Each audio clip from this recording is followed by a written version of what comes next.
It is with a great heart and heavy sadness that we do this episode. One of the foundations for everything. We lost world in general. That's in Muhammad Ali last weekend. My thoughts and prayers go out to the Ali family and everybody who's affected by his life and got to and his passing.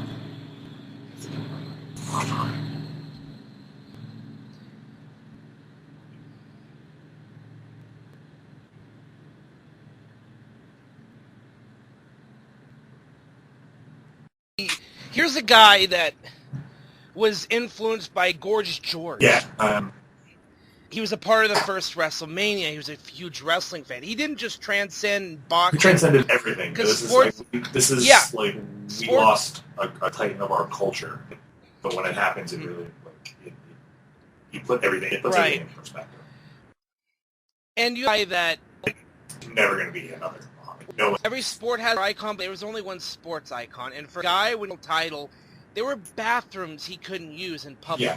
Yeah, exactly. There were drinking fountains he couldn't use. This is a guy who was not just a sports icon, but a social history. And definitely our small positive. Yeah. Nothing. Like he was stripped of the title because he refused to go to Vietnam. Yeah, I mean, we'll never see a public persona, not just athlete, boxer, any kind, have to deal with the social. You can't even begin. I do have like a Muhammad Ali story. My dad was hanging out in a movie theater in New York City in the 60s. He never really got a time frame of the story, and walked into the movie and my father might have been on influence of substances. Never really got the story correctly, but he said it was times the camera, that was it, and shook his hand. I doing chance of the man's hands.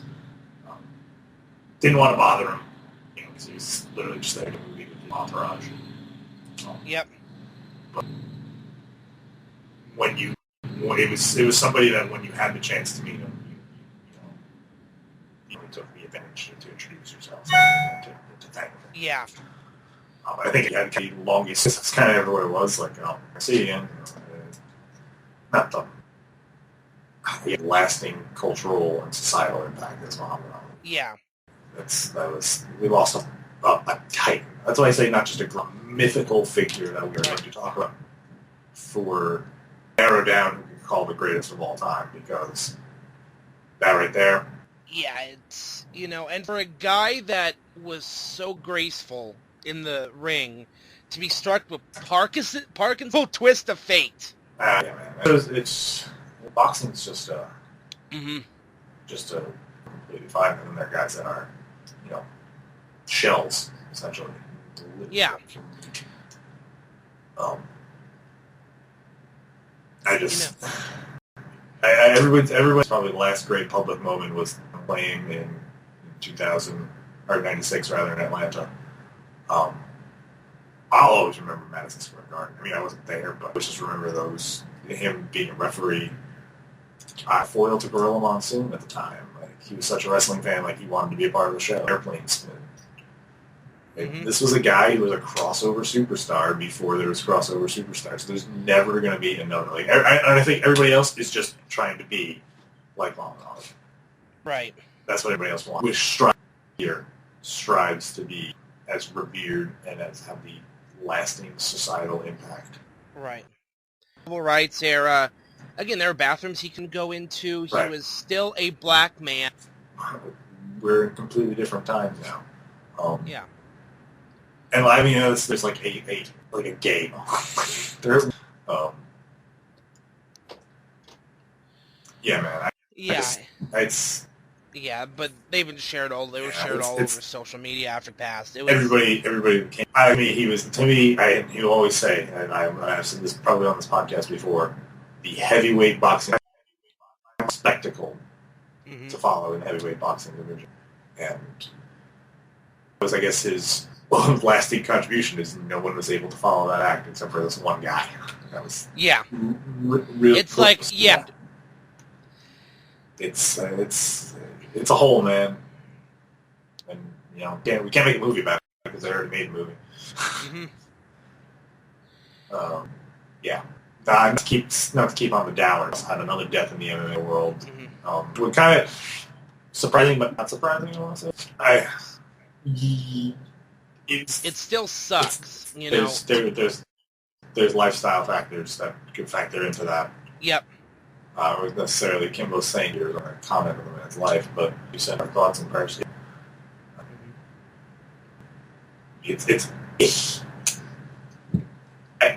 Kimbo Slice will always go down as the consummate hustler, I think, because here's a guy himself a living off of the most unconventional, and he did everything he could within that spectrum to get paid on homeless people. Mm-hmm. He had a skill. He knew how to use it. And then when he announced he was going to go into MMA, I think it was like 2000. The guy with the pink hair, who I think is also dead. Not. They knocked him out under a minute or something like that. Or did he even get that? I don't remember. He fought Tank Abbott. He was like Corey something or other. 07, yeah. The guy. I'm going to see going them as Mercer, Atlantic City. Anyway. Yeah. It's. It was a spectacle to watch him fight. It did become a absurd spectacle at times, but it was a spectacle. You had to be impressed by him, just laying dudes out with more punches, or his ability to wear punches that would cripple most men.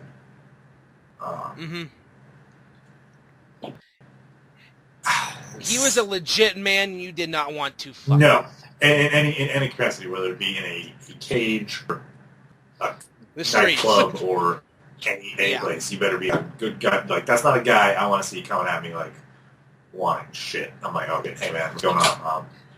Big fan of how you knock people out, and I wish not to get knocked the f out by you. Please hurt me. Yeah. But yeah, guy did what he had to do, man, and fought whoever he could fight, or whoever. Yep. It's all about that money. But yeah, sucks that we lost 2 people this week. We have to end on dour episodes because there's really cool things that happened this week, like NXT. Oh yeah. Takeover to that independent show last week. A lot of fucking fun. I love the fact that we had a package pile driver, and the guy teased the match, and then when he finally hit it, man, it was. Is that like his finisher, or is it? Yeah, it's his finisher. So. Okay, cool. Yeah, the Justin Bieber of professional wrestling, and it was fun. Billy Gunn's music went out during his entrance. They played Ass Man, like. Yes.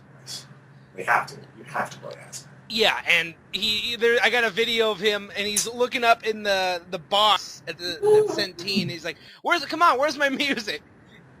His music went out in the middle entrance. It's like... That's typical independent show. Yeah. Where, like, the guy running the sound, like, it's usually at independent shows, like, they try and get to their time. But, I mean, really, this guy's going to, like, limit Billy Gunn. That's the reason why people are coming out here. Oh, Jesus, I'm just watching this Chris Farley and it was... I think he's fine to first baseman. He's sorry. That's what happens. What's wrong with that? Yeah.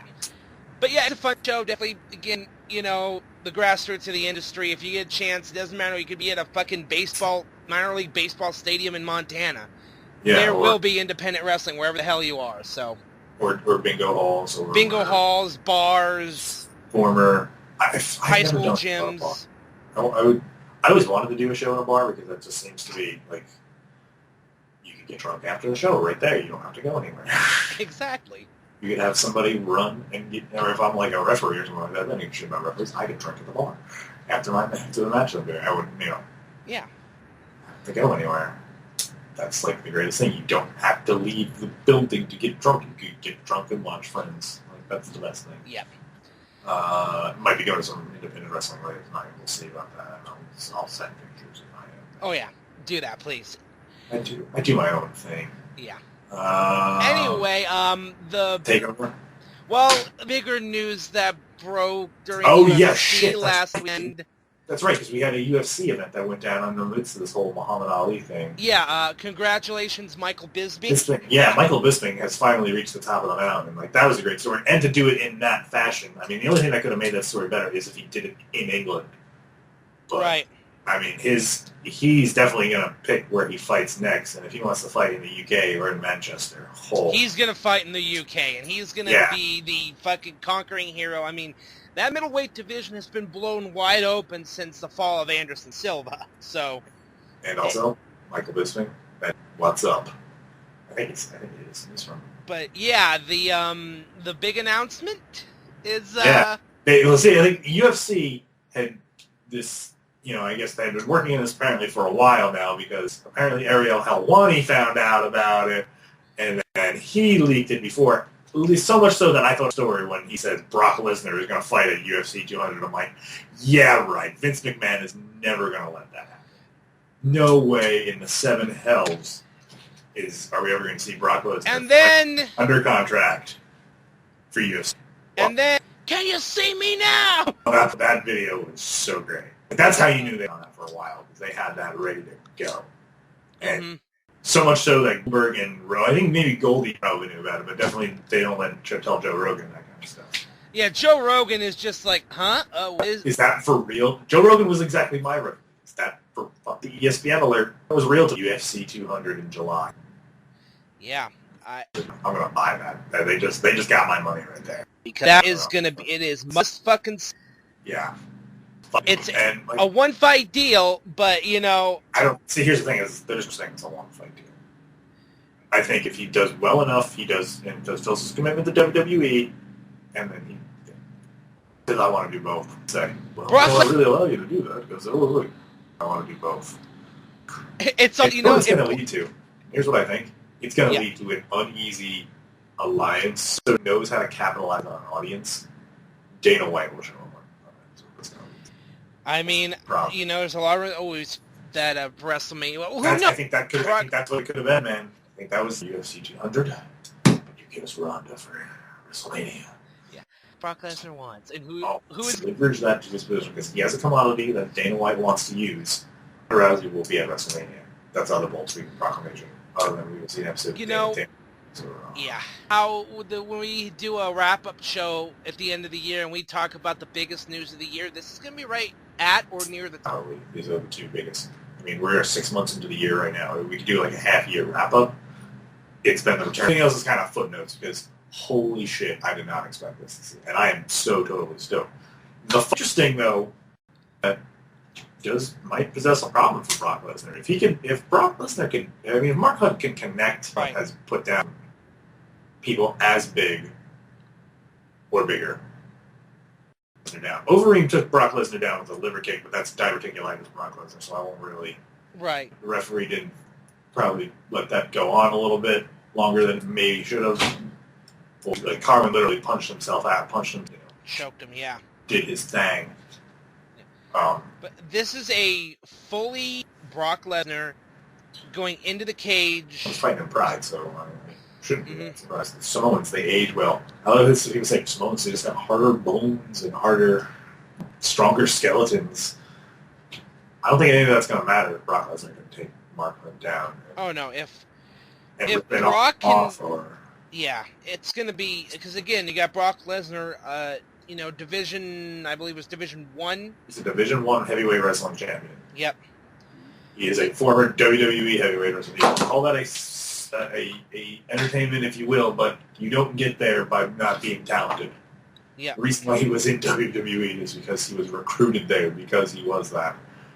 Brock Lesnar I know he probably doesn't train jiu-jitsu as probably, like, Brock Lesnar's jiu-jitsu probably isn't really talked about as much as it is his wrestling ability, but I think if Brock Lesnar can get Mark Hunt down and get a hold of an arm, Brock Lesnar can definitely elicit enough torque to make Mark Hunt tap. Yeah. I'm not going to say my initial prediction is going to be submission, but these are things that could happen. Like, Brock Lesnar just possesses that much power that him torquing on a body part like that is devastating to him. Yeah, or if he gets him in a choke or, grabs an ankle or something, Anyway, Brock is gonna... Yeah. He's a devastating physical specimen, and it's so hilarious, though. Brock Lesnar's going to have a fight in UFC before CM Punk. I was waiting. I was going to try and find a way to mention it. Yeah. Think about that. Oh, God. Cain Velasquez literally had the same exact surgery CM Punk had. Had the surgery after CM Punk, recovered from the surgery, and then fought. And is going to fight again for CM Punk. Mm-hmm. That's one fight. God, that's not going to go well for him. No, Here's the thing. Do you think this is how badly is this going to go right now if they're delaying this 2 years, or they're giving him enough time to prepare? It's still. You never know, but I'm hoping Punk gets a win, but anything can happen. You never know. It's going to be. It's not. No, it's not looking good. It's not looking like it's ever going to happen too. Mm-hmm. The more and more it goes on and dragged out like this, until I finally see him face to face with an opponent and this fight is going to be announced for this day, then I'll believe it. Right. I think he will use a lot of that motivation of people doubting him to motivate him, but it's just not going to make up the difference in talent or ability. So, who knows? Yeah. Interesting story, though. That UFC 200 card is loaded, though, now. Mm-hmm. Like, front to back. Like, Brock Lesnar is the undercard of John Jones. Like, how sick is that? How sick is that? Fucking awesome, bro. Can't wait for UFC 200. It's going to be fantastic, man. I cannot wait. Fan-fucking-tastic. Oh, man. And then Brock Lesnar said Vince McMahon said Brock will be at SummerSlam, so keep our eyes peeled to that. For who Brock may be facing, but before that we have Money in the Bank, which is shaping up quite nicely too, by the way. We had one of the best promos I've seen of the year with all six of the Money in the Bank competitors on the ladder, and Chris Jericho cutting a great promo. I won Money in the Bank. I won the first one. Or the sixth one. Where was it? Apple. Appleton. Big Apple. Yeah. I mean, that just shows how much of a treasure Chris Jericho is to pro wrestling. It's the gift of Jericho, man. It is. It really and then, is. As if this couldn't get any better, who comes out? Teddy Long. Yeah, Teddy Long. And he just kind of rambles, but I was so laughing at the fact that Teddy Long was there. Yes. And just the fact that he was... lobbying for the SmackDown GM job and comes out later, tries to book a fucking tag match. Because he tried to book like 7 matches. Like, what was it? Like 5 matches that made no sense. And a 6-pack Iron Man challenge. Like, what was he even talking about? I don't know. Stopped making sense for a while there. Who cares? It's Teddy Long. Oh, yeah. You had a fucking... the way this is shaping up, and I don't know if you saw the GIF I posted in the Facebook group of AJ in the club. Yeah. The ridiculous... Like, I cannot... This is going to be a fucking good pay-per-view. I mean, we'll do our predictions next week.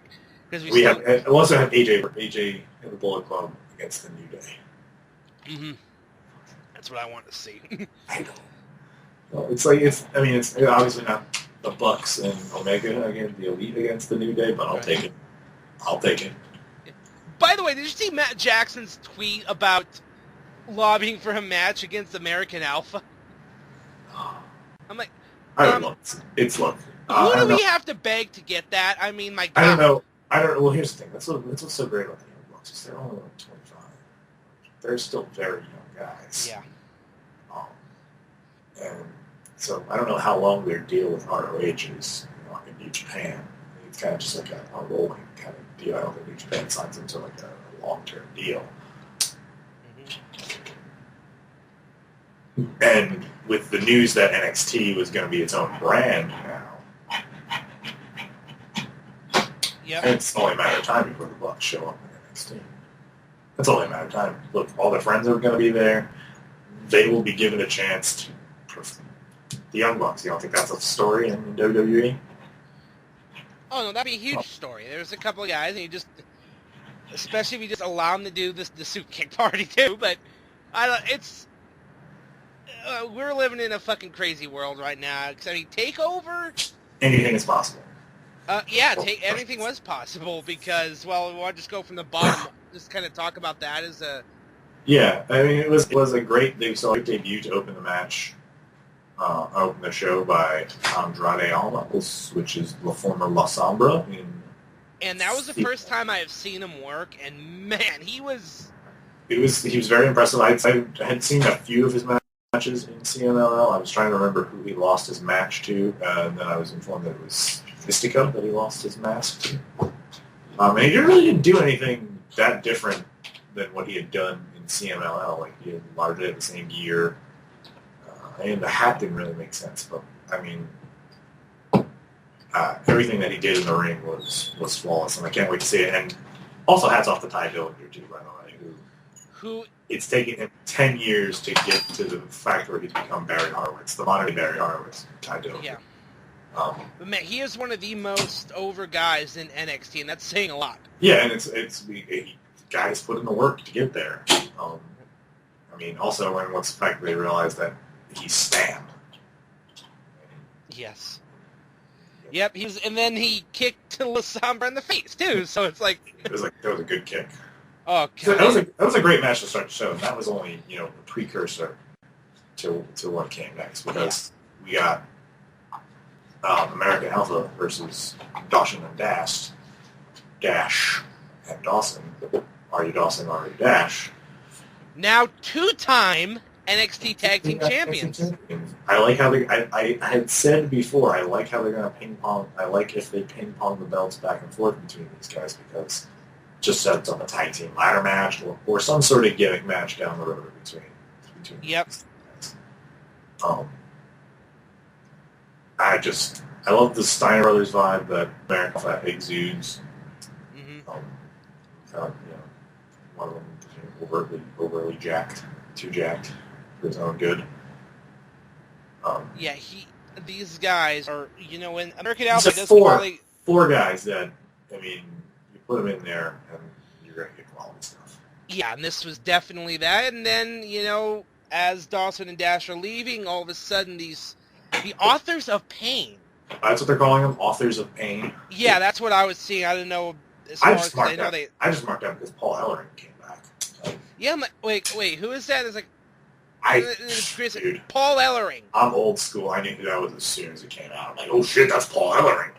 I wasn't sure to begin with, because I'm kind of enthralled, like, what the fuck's going on? You got these two big motherfuckers beating the piss out of American Alpha, and all of a sudden this guy comes in and he's like, oh, it's Paul Ellering. Holy shit. Yeah, man, they're definitely going to push these guys to try and push these guys to the moon if they're going to bring Paul out of semi-retirement. And these are two big, jacked up, nasty motherfuckers. Yeah, I mean, it's somebody said it looked like D'Lo Brown and somebody else had a baby. D'Lo Brown and Brodus Clay did the fusion. D'Lo and Brodus Clay did the fusion dance. Yes. Yeah. Just man. Just big guys. So it's going to be interesting. The tag team division just got a lot more. Very interesting. I mean, they had to repopulate because they just took out literally half the division. I mean, the Vaudevillains and Enzo and Cass, and so now we've got the tag team division in NXT was literally American Alpha, Revival, and Tomato Choppers and Johnny Wrestling. Yeah. And now you got these two imposing monsters in that division. I like it. Yeah, it's they have to do it, and this is a good way to do it, to bring these guys up. Yep. Aries Nakamura, I will say it wasn't as good as the Sammy match, but this was still fan-fucking-tastic. Thank you. Praise Space H. Yes. And when you have the crowd singing Nakamura's song. I like that. Yeah. Like, I've only heard him do that one other time, and that was with Becky Lynch. Yeah, no, I like that they finally found it, because it's something that sets him apart from other chants. Like, they don't do that for anybody else. They don't hum or do that during Sami Zayn's match. Like, he just chant regularly, like, let's go Sami, whatever. Or the Olay thing. Or the Olays. They don't chant Becky's theme song along with her. They chant that during the match. A lot of people, the NXT crowd gets a lot of flack, but I'm not going to give any crowd flack that's continually engaged involved. Yeah, maybe, okay, I think they kind of give things up too early. Like they're a little whorish at times. You know, I think Ty Dillinger got a "This is awesome" chant for, Ty Dillinger got a "Holy shit" chant for something like that. I don't remember what he did, but like I remember them popping huge for something that Ty Dillinger did. But I don't begrudge them for being animated. Just some of the things that they chant for, kind of like, okay, that's doesn't really a proportionate response to what actually happened, but okay.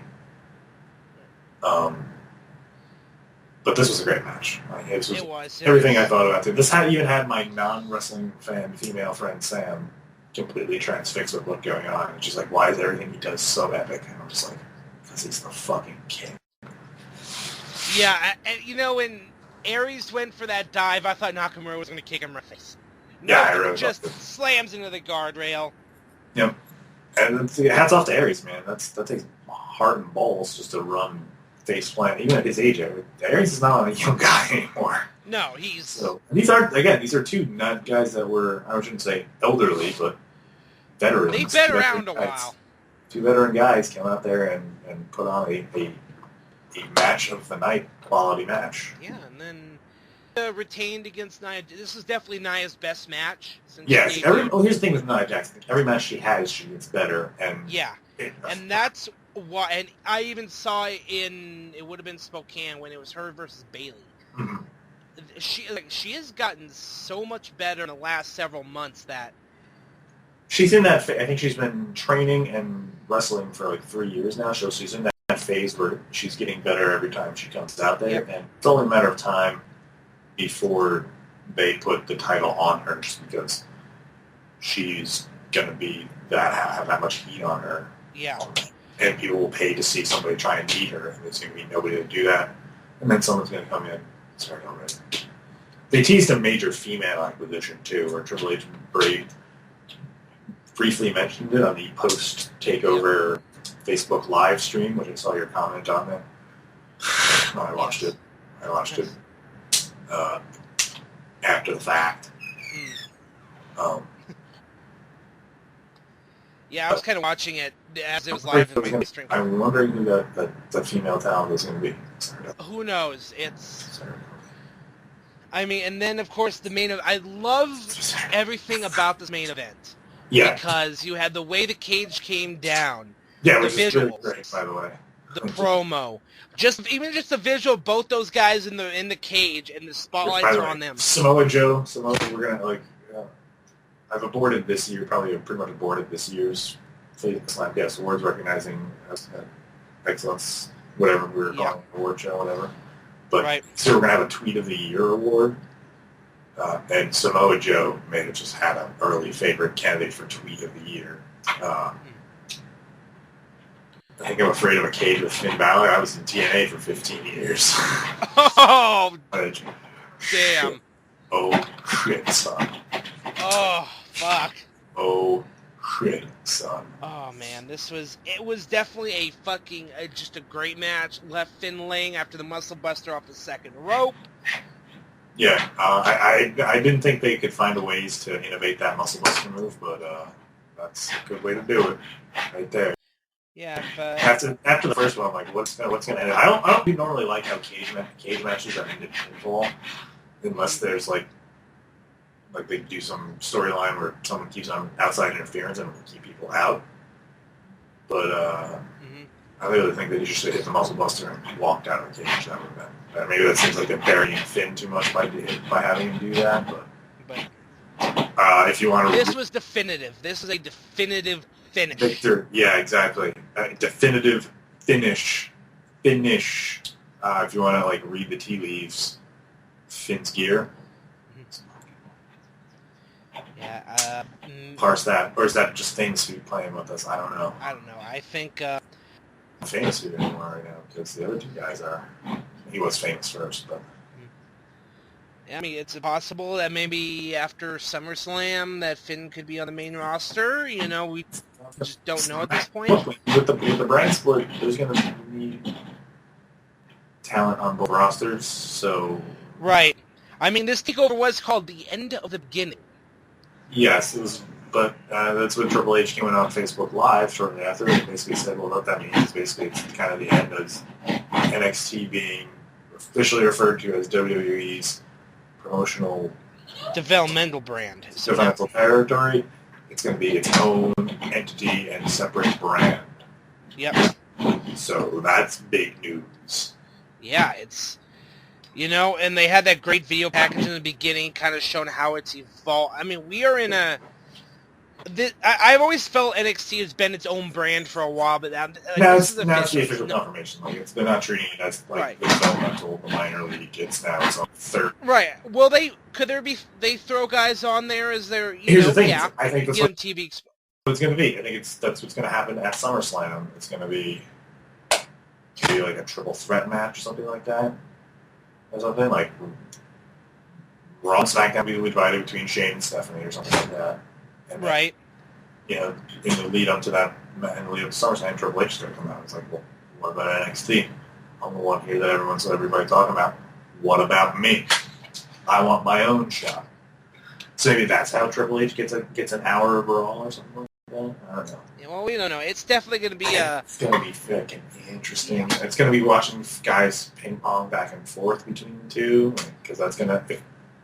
I think now, with the fact that now they have 3 internal brands, they could do... This is going to be what... Because you're going to have competition between the two brands for talent that comes up out of NXT, and then stuff between the other, like...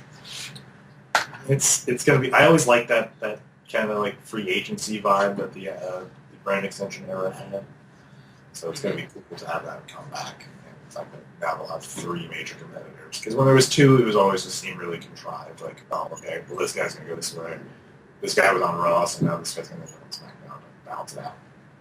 And you have 3 divisions. Interesting things.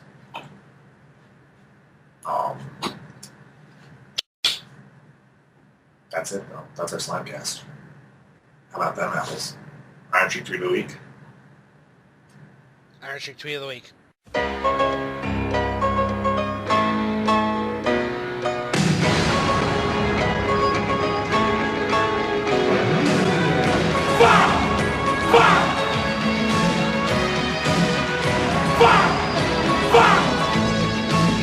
Fuck him! I talked to him! I want to know, are you the man or are you a fucking piece of shit? No good motherfucker. Fucking bullshit! Bullshit, Hulk Hogan! Yeah, we should have done the Iron Sheik Tweet first, because my first friend when I come to the USA, when I come to the USA, he had to become the Ali class. Forever, he's a real legend. Muhammad Ali. Yep. That is your Iron Sheik Tweet of the Week. Fucking bullshit! Yeah. So that was our episode. That was fun. Short, to the point, and... No bullshit. Succinct. Gave you everything we had to say and more. Yep. Your messenger. That was his phone, not mine. Alright, so plug. Yeah, I'm over on YouTube at the Gaming Pegasus 187 as I'm getting interrupted by his messenger. Yes. Twitter, Gaming Pegasus 187. Facebook, Nick Horaceck. Wrestling/MMA Revolution's Facebook group. I am on Instagram, Xbox Live, Wii U, Pegasus 187, fucking PS4, PlayStation Network, Extreme Enigma. I'm I'm all over the place. I've gone to indie wrestling shows. I've been to NXT events. I'm around doing shit. Keeping this thing running, so yeah. Yeah, buddy. Alright, so hey Brandon, all hope on the Twitter. Brandon Covers on the Twitch. Nerd Chronicles. Your boys go on the dance there. Those are my podcasts. Go listen to them. You are the human podcast machine. I am the human podcast machine. Listen if you can. Subscribe if I like you. I love that line. I know. Thanks, Ron, for giving me that line. That was a great line. Great fucking line. So, for Nick Horaceck, for the absent Michael Burhan, for Dave Wade missing in action, for Miguel Leon, for anybody else I'm thinking, Tom Shaw, for everybody else here at Slamcast, for my producer, Mr. John Bone, helping me when he uses living room, for the podcast. I've read the Insane Go Forth. It's really beauty.